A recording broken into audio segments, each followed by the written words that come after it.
Hi guys, James at Rampant Lion Reviews again for you today with another beer review. For this one, we are going to stick to Sweden and we're going to have a look at another collaboration beer. So the one that we're going to have a look at today is between two breweries that have featured on the channel a good number of times before. We've had some really nice beers from both of these breweries individually and from collaborations that they've previously done together. Those have always tended to be pretty nice. So I have to say I'm very curious to see what this one has in store for us. So hopefully it's another interesting beer. Hopefully it makes for an interesting review, and I hope that you guys enjoy my take on this one as well. So yeah, for this review then, we are going to head up towards Gothenburg, Göteborg as you would say in Swedish, the Swedish craft beer capital up there on the west coast. Got to get that Gothenburg catchphrase in when we're reviewing Gothenburg beers because it is just channel tradition these days. And for this review, we are going to have a look at another beer from All In Brewing, one of the numerous gypsy breweries operating in that Gothenburg area. But this particular beer is called Mosaic. It comes in at 8.5% ABV. It's a New England hazy, Imperial Double, whatever you want to call it, IPA, and it's brewed in collaboration with Stigbergets Bryggeri. So yeah, we know Stigbergets as well, one of the most reviewed breweries here on Rampant Lion Reviews. In fact, they always do some pretty good stuff too. So yeah, curious to see what these guys have done when they put their heads together this time, and hopefully this is another good beer, like I said. This one was released as part of the local Osmoskalig assortment through Systembolaget here in Sweden for September of 2021, and I have heard very good things about this. So let's get cracking with it and see how we go. So, as always with my reviews then, I'll tell you a little bit about the breweries involved here before we taste the beer. If you want to get straight to the tasting, just fast forward. All the usual links are in the video description below. That's the brewery websites, the link to my other reviews that I've done, both from Stigbergets and from All In Brewing, and we will no doubt return to these guys at some point in the near future and add more to the list. But there's all the usual social media down there. If you want to see more reviews, do please consider subscribing to the channel. The whole channel, of course, has a geography-based tagging system, and you can go into the homepage and search for beer based on country, city, state, county, province, prefecture, whatever it is you happen to be interested in. Do check out the playlists of beers from different countries. There is one there for all the Swedish beers I've reviewed for you. That's constantly being added to. And as always, please do get in touch and let me know some of the other beers and breweries that you guys would like to see me review. It's always great to hear from you guys that are watching the videos, and the support that you show the channel is hugely appreciated. So anyway, on to my brewery notes then to tell you a little bit about both the breweries involved here then, and we will start off with All In Brewing since this is one of their beers primarily. So All In Brewing, as I've mentioned to you already, are a gypsy brewery based in Gothenburg, Göteborg, up on the Swedish west coast, and this company was started back in 2012 by Pelle Frost, and there are many co-owners in the company as well. But they do plan to have their own brewery at some point in the future, but right now they're still doing their gypsy brewing activities. But in the early years they travelled across Europe making collaborations with other breweries, but recently they've been making pretty much all of their beers here in Sweden. But they started brewing with Brewski in Helsingborg, and one of their brewers at the time, Lucas, worked full-time at Brewski, brewing both the All In and the Brewski beers, and later they were brewing for a while at West Coast Brewery as well. But at one point they actually had three brewers. This was Lucas, Victor and Andreas, and they'd always been into the kind of big fruity and hoppy American style IPAs, but they also enjoy the imperial stouts as well. But Victor and Andreas are the original guys, whereas Lucas was headhunted from another brewery and he was the head brewer. But they worked as a team to create the beers they were releasing at that time. And in 2015, these guys were voted as one of the top 100 brewers in the world by Rate Beer, which is pretty impressive for a gypsy brewery from Gothenburg, of course. But in 2019, they were aiming to scale up their brewing to around 100,000 litres of beer per year. I think they did manage to meet that, but Pelle has been making efforts to get the beers exported across the European continent, and Lucas Monroyd, who we mentioned earlier, is now working for Stigbergets, and that's one of the reasons why All In Brewing have such a good relationship with Stigbergets, and I believe that is where they're brewing most of their beer. But every year they also have their own beer festival in Gothenburg, which is called the All In Beer Fest, and some of the All In guys are also involved in the two Brewers beer bars in Gothenburg as well, along with the guys from Dugis and Electric Nurse, and you'll find the original one on Tredje Långgatan, and that's the one that I would recommend that you visit first. I do need to visit the other one in fact. But as of September 2021, when I'm filming this review for you, these guys have produced around 75 different kinds of beer, and they do quite a few different styles actually. In my experience, All In Brewing tend to be very good when it comes to both IPAs and to Imperial Stouts. They still have kind of stuck to that sort of mantra, if you like.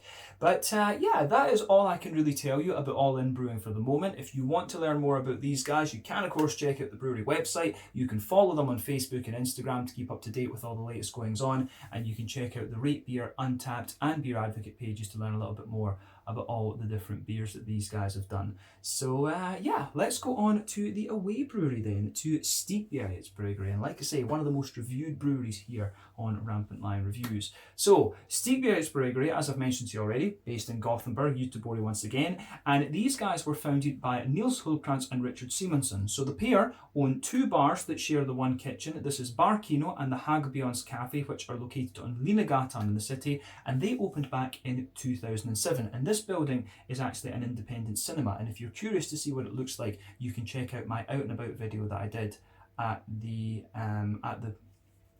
place when I was there October 2019, I want to say, if I remember correctly. But originally the idea that they had was to brew a few beers that they could sell in the bars, but this led to them kegging the beer and selling it to other pubs, and eventually to bottling the beers, which began in November of 2014. The original beers that they were brewing were mainly English and German styles, but of course they really started to make their name when they expanded into the hoppy American styles of beer. The original head brewer was Ole Anderson, who is a co-owner of OO Brewing, and he stayed with them until I believe April of 2017, if I remember rightly. But he was the creator of the Narangi, which was released under the OO name, the GBG Beer Week beer for 2016, which of course is now known as the new and improved GBG Beer Week, and also the Amazing Haze. And those are 3 of the 4 kind of cult classic Swedish New England IPAs in my mind, so do make sure you check those out. But he was replaced for a short period of time by Barnaby Struve, who was one of the vice presidents at Three Floyds in Munster in Indiana, close to Chicago over in the US. But yeah, that was just a very temporary thing, of course. But they moved to a brewery at Partihalarna soon after that, and this was where they were brewing 5,000 litre batches at a time, but they also began to work on some sour beers as well. So they started selling their beers in 440ml cans as opposed to the original 330ml bottles. If you want to see those, go and check out some of my very early Stigbergets reviews. But they will be able to they have been able to export a lot more on the back of this. But they now have a brew team of Ollie Banks, who used to work for Beavertown in London, and also Lucas Monroy that we mentioned earlier, who used to be the head brewer for All In Brewing. But they've just moved to a new brewery in Ringen as of summer 2020, and they're considering brewing some lambic beer here from what I understand. And there's the possibility for a bar on site as well as swimming facilities, and they were talking in the article I read about this new place being a sort of experience brewery. So I'm really curious to see how that develops over the next little while, especially since the pandemic is starting to bugger off now. But they opened up a bar in Stockholm, I believe in April of 2020, and they also have their own Folköl shop in Gothenburg as well. And for those of you who don't know, Folköl is anything under 3.5% and under. That can be sold in the supermarkets in Sweden. Anything above that has to be sold through Systembolaget, of course. But as of September 2021, when I'm filming this review for you, these guys have produced around 150 different kinds of beer, and they are always doing some pretty solid beers. They're mainly known for their New England Hazy IPAs, of course, but when they release other beers, they do also tend to be pretty damn solid. But yeah, that is everything I can tell you about Stigbergets Bryggeri. If you want to learn more about these guys, again, you can check out the brewery website. You can follow them on Facebook and Instagram to keep up to date with all the latest goings on, and you can check out the Rate Beer, Untappd and Beer Advocate pages to learn a little bit more about all those different beers that they've done. So yeah, that is it for your brewery history section. Let's get on and have a look at the beer itself. So just to let you have a little look at the artwork on this one before we open it up, as you can see, it is actually kind of similar to some of the things you would see from Stigbergets. You can see the is it the Tingstead Bridge it's called, if I remember rightly? It looks like that. But yeah, you can see the sort of seaside theme, which is just a representation of Gothenburg, Göteborg, of course, and then you can see all the different seabirds and things. But yeah, 440ml can, this one. This is, like I say, it says that it's got barley, oats and wheat in it, so that to me indicates that it's going to be a New England IPA. But like we said, double imperial, whatever you want to call it, hazy New England IPA, 8.5% ABV. It's called Mosaic, but it is also hopped with a little bit of Sabro and Cashmere. Mainly though, it is Mosaic, of course, and hence why they've called it that name. But yeah, I think it said on the Untappd page that it was 18 grams per litre they put this to, which isn't the highest you're going to come across, but it should still be quite nice. But yeah, 440ml can. I think I paid about 55 Swedish kronor for this. So that's somewhere in the region of €5.50, £5 sterling, maybe about $6.50 American. But yeah, let's get this guy out and we will get on with the tasting then. I'm very curious to see what happens with this one for sure. And I can tell you just on opening the can, it smells very, very nice. So let's get this guy out into the glass and see how we go. And I'm going to say already, I'm impressed with the level of haze in this one. This looks as if it's going to be a bit of a beast. But yeah, we've got most of it in the glass there. We'll just let the last little bit of it sit.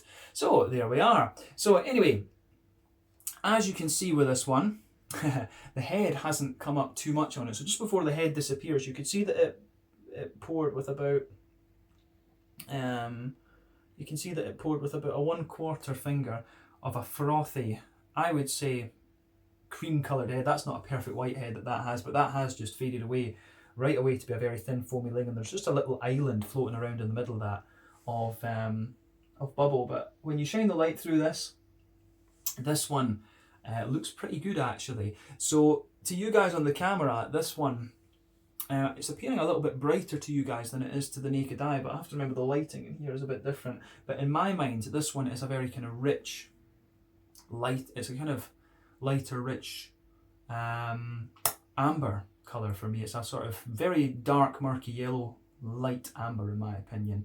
But yeah, it reminds me of a kind of mixed tropical fruit juice. I always like comparing New England IPAs to different fruit juices because that's just what the appearance reminds me of. But yeah, remember the colour of these beers depends on 1, the type of malts that you use, that determines the magnitude of the colour. 2, the length of your wort boil is also going to play a role. The longer you boil the wort, the more the sugars caramelise, thus you get a darker colour of beer. And any barrel aging that you do and adjuncts that you put in are also going to affect that as well. But you don't normally have to care about that with New England IPAs. But yeah, going by the colour of this one, I think there will be a slightly brown sugary leaning malt in this beer. But in terms of the haze, I have to say the level of haze in this one is pretty impressive. This is one of the soupier and gloopier looking New England IPAs that I've come across over the last little while. And remember, the haze depends on the oat and the wheat content and also some of the yeasty. The yeast also plays a role in that as well. But yeah, it looks very, very nice actually. So yeah, one of the super and gloopier New England IPAs. Not too much carbonation visible, and that would kind of make sense when you consider what the head did. But yeah, let's have a closer look at the aroma then and see how we go with this beer. Nothing else that we really need to say about the appearance of this one, but haze level on that is pretty damn crazy actually. So aroma time then. Ooh, that does smell pretty nice actually. Now, we should say with the hops in this one, Mosaic, as we know, is all 3 of the hops in this one are American. They all come in around 14% alpha acid, if memory serves me correctly, although I think Sabro can go up a little bit more than that. But yeah, so Mosaic is going to give you a lovely kind of big oily tangerine sort of character.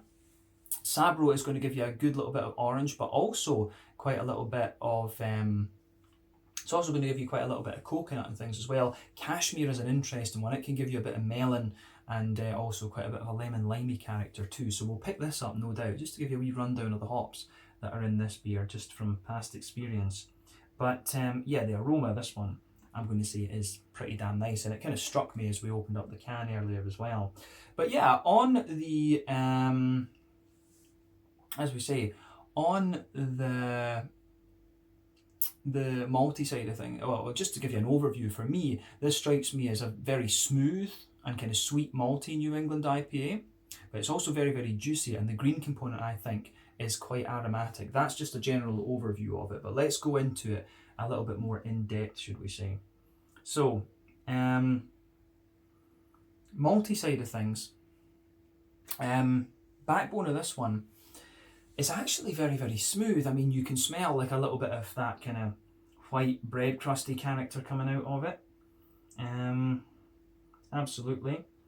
Yeah, a little bit of white bread crust underneath, but a soft white bread in there as well. For me, you get quite a bit of wheaty bitiness at the back of the nose out of this beer, but you can certainly smell the wheat sitting on top of that soft white bread, just thickening out the whole beer, which is quite interesting actually. I do like that. I've got a feeling that this is going to be a pretty damn good beer actually, but we'll go into it with an open mind as we always do. But yeah, you can smell the wheat in this one thickening the whole beer out. It's very, very smooth. You get a lot of lovely smooth oaty characters in this one, but there's also a really nice kind of Werther's Original sort of, there's a really nice Werther's Original kind of butter candy type thing going on in this one as well. There is a wee bit of that brown sugary element which you like, but yeah, wheaty bitiness, oaty creaminess, and I think this strikes me overall on the malty side of things. It comes across as just a very smooth New England IPA. So yeah, I do have a very good feeling about this, like I said.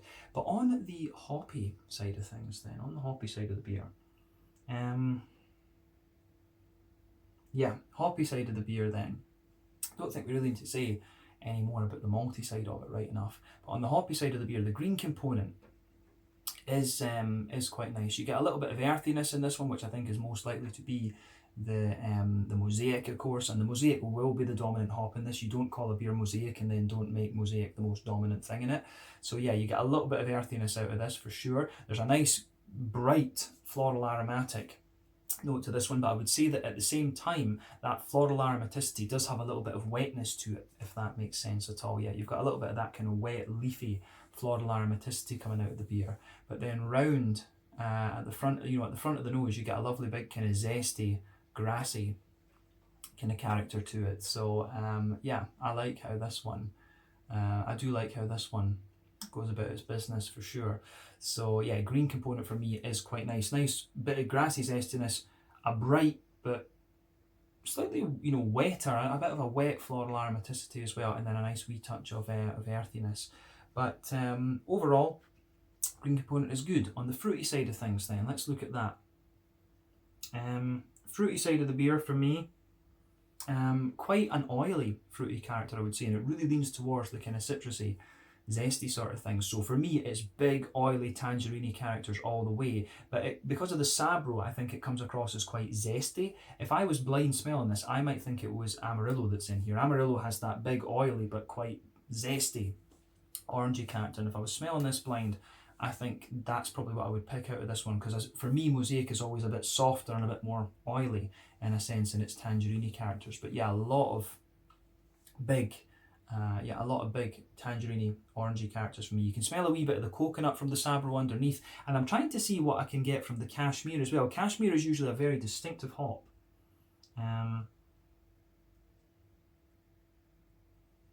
Yeah, the Cashmere, you can get a wee touch of the melon and a wee touch of the lime out of it, but for me the Cashmere just kind of takes the back seat, to be honest with you.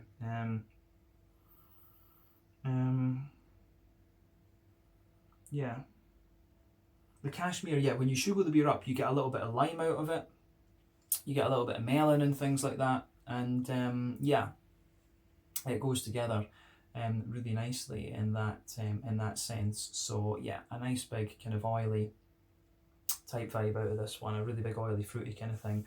So yeah, I do like how this how that goes together in this one. So yeah, the fruity side of things definitely big, oily and orangey and zesty. The aroma of this beer is really quite nice, but we do have to remember this isn't at its freshest, of course. I think I only got it like maybe about a week or so ago, but of course it was released at the beginning of the month, and we are drinking this one about the 23rd or 24th it is now, so just bear that in mind. It's not at its absolute prime, but it should still be good.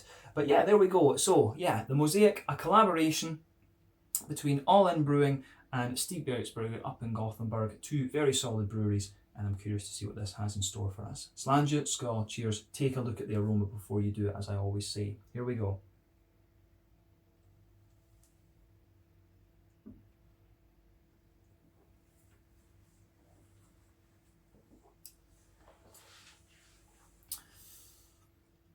Yeah, that's pretty damn solid actually. Yeah, kind of what I was, not quite as sweet as I was expecting it to be, and a little bit more barley malt leaning at the same time. But that could just be, the hops are giving you a wee touch more earthiness as well. But that could just be because of the age of the thing, of course. It could just be that's Just the age of the beer has made that kind of come out a little bit more, but really solid New England Double IPA, this one. So big thumbs up to them. That's kind of to be expected from both of these breweries, if you like. Is it the best beer, the best New England IPA that I've had from these breweries? I don't think I would go that far, but it's still really damn solid. If you like, it keeps the standard of what we were used to from these breweries. Let's say that. But you know, if we compare this to the best ones we've had from Stigbergets, it's not quite at that level, I would say. And you know, the Imperial Stouts for me, All In Brewing, it was always the Imperial Stouts that were very impressive from these guys. But a really good New England IPA, so thumbs up to them for that, for sure.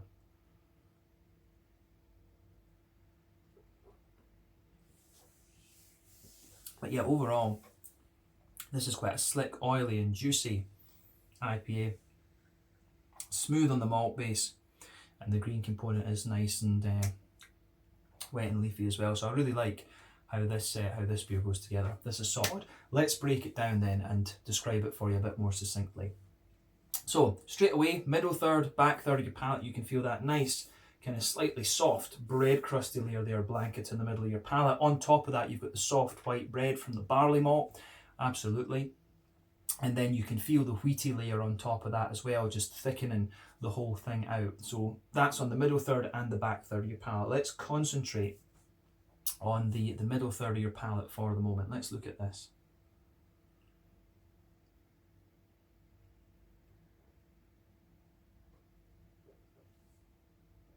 So, yeah, on top of that kind of wheaty layer that I was talking about, let's focus there. At either end of that middle third of your palate, you're going to get a slightly stronger and slightly more distinct bread crust. But sitting on top of that, you get that more oaty, kind of creamy character coming out of beer, but the oats seem to concentrate on that middle kind of trench in the tongue, if you like. You can feel the oats going right down that middle line of your tongue. And as you move out towards the edges of your palate, there's a little bit of a kind of softer and slightly sweeter, oaty kind of thing coming out of this one. Yeah.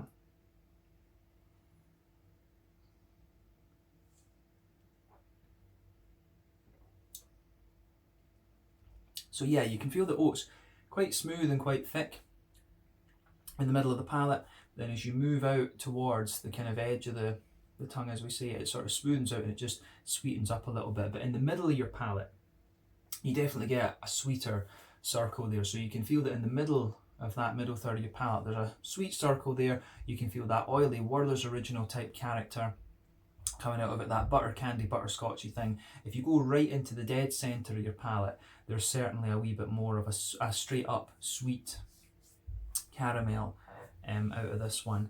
But yeah, I do like how that goes together. But as you move further out towards the edge of the palate, you certainly get a wee bit more of a kind of biscuity sort of thing in this. I would be curious to know what the malt base in this actually is, what the barley malts are.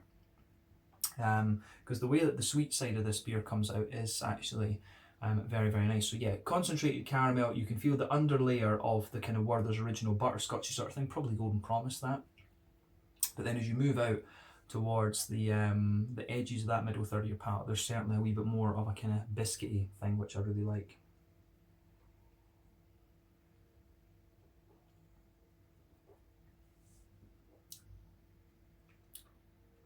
So, yeah, I like that for sure.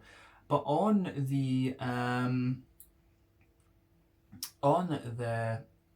I think other than that, I don't think we really need to say anything about the middle third of your palate. So let's focus on the back third of your palate then. So the border region between middle third and back third of your palate.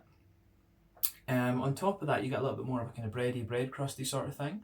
So absolutely, you get a little bit of that. But then as you go into the back third of your palate, as we've said earlier, you've got that bread crusty base, the white bread from the barley malt, then the wheaty notes there. So you get a bit more graininess at the very back of your palate. You get a bit more bitiness from the kind of wheaty sort of thing as well. And then on top of that,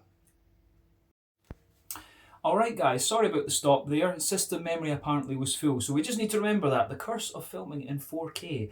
But yeah, there we go. So yeah, as I was saying, so towards the back of the palate, you definitely get a little bit more of a kind of wheaty bitiness and a bit of a kind of graininess out in that. But on top of that, of course, you get that more kind of dense, yeasty sort of thing there. You can feel that just sitting on top of the wheaty elements at the very back of the beer. So there's a nice little bit of a wheaty, you know, a kind of wheaty bitey but still yeasty dense sort of thing in that one. It's got a little bit of airiness to it, but you can feel that very smooth yeasty character on the top of the back third of your beer. But on the back third of your palate, I should say. So as you come from the back third of your palate, you can feel the flavour is quite tall. It condenses down as you go further forward. Then as you move into that middle third of your palate, it just the thing just squashes down together a little bit more. So yeah, the flavour just condenses down a wee bit. But that is your yeasty and malty component in this one, which is really good in my opinion. So as I say, well done to All In and Stigbergets for this. But let's have a little look at the hoppy side of the beer then. So yeah.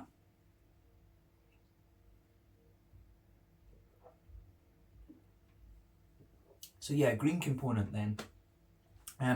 Back third of your palate, absolutely. You've got a nice little bit of, you do get a nice little bit of earthiness coming out of the beer, but then as you move further forward, it's got a little bit of a kind of, you got a little bit of earthiness there, but as you move further forward, it's got a little bit of a herbal quality, and as you push towards the kind of front corners of the palate, you get that nice floral aromaticity out of the beer. So a lovely big kind of floral aromatic sort of thing coming out with this one, but then round the front curve of the palate, it's a bit lighter and grassy for sure. But the floral aromaticity for me is quite bright and things. I would say, yeah, it's quite nice and bright, but then front third of your palate, as you say, the grassiness is kind of zesty. So it feels, at the same time, you do have, it's a bit different from how the green component comes across in the aroma, because you do have a little bit of that wet floral kind of thing.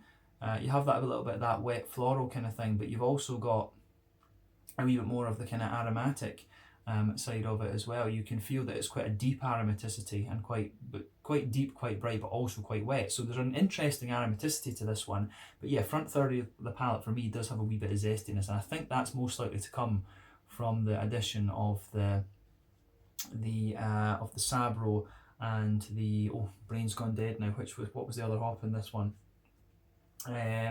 Not the Cascade. Oh, it's gone right on my head now. That's terrible. That's because we had to pause the video. Cashmere. That's it. Cashmere. There we go. Singing Cascade is not a zesty hop. It's more kind of grapefruity and soft. But yeah, the green component on this one, the grassiness, has a lovely little bit of zestiness to it, which I do quite like. So yeah, green component for me, again, gets a thumbs up. But let's focus on that front third of the palate then. So border region between front third and middle third of your palate, you get that nice, you get a little bit of that kind of nice, how would we say, you get a little bit of kind of bready build up there again, a wee bit of that grainy sort of thing. The base of that front third of your palate is a nice kind of soft, white bready kind of thing in there as well. But yeah, you can feel it's sort of barley malt white bready kind of thing. So soft white bread, and a little bit of a kind of, as we say, a little, yeah, soft white bread and a wee bit of that kind of bread crusty sort of thing behind it. But yeah, I think it goes, that goes together really nicely. Yeah, so on top of that, of course, you get that nice oily bubble where the juicy fruity esters roll their way out of the beer, and this one is kind of as you would expect, to be honest. At the back of the palate, you do get quite a bit of that kind of straight up citrus. You do get quite a bit of the zest just sitting there. Underneath, of course, you can get a little bit of melon from the cashmere. You can feel that in there. But as you move into the front half of that front third of your palate, this is where this beer really kind of takes off and shows its colours, if you like. So you get that. So you can feel underneath there's a little bit of that kind of coconutty thing from the Sabro, but on top of that you've got this really dense, concentrated, orangey sort of thing, and it really comes across as quite zesty. And I've found this when you mix, I've had a couple of beers now that mix Mosaic and Sabro, and you really seem to get a lot of zest, a lot of orangey zest if you do this. And it's not a surprise, but it really tastes quite like Amarillo. I've always, in recent times I've found Amarillo to be really more zesty, but you get quite a bit of that in this one for sure. So yeah, that is definitely quite interesting with this beer. But yeah, you get, as you move towards the kind of front tip of your palate, you get a little bit of lime coming out of it. You do get a little bit of that oily lime from the cashmere as well. But yeah, I think that, to be honest, covers it. This big oily orange tangerine note that you get out of this beer, that dominates. There's a lot of zestiness there, bit of coconut, bit of a kind of limey character, but also a wee bit of melon just sitting towards the back of that front third of your palate. But overall, a very, very solid New England IPA, and I can see why this one was rated quite highly by quite a lot of people. So yeah, good job to them. Let's round off this review with having a look at the mouthfeel then. Let's look at it.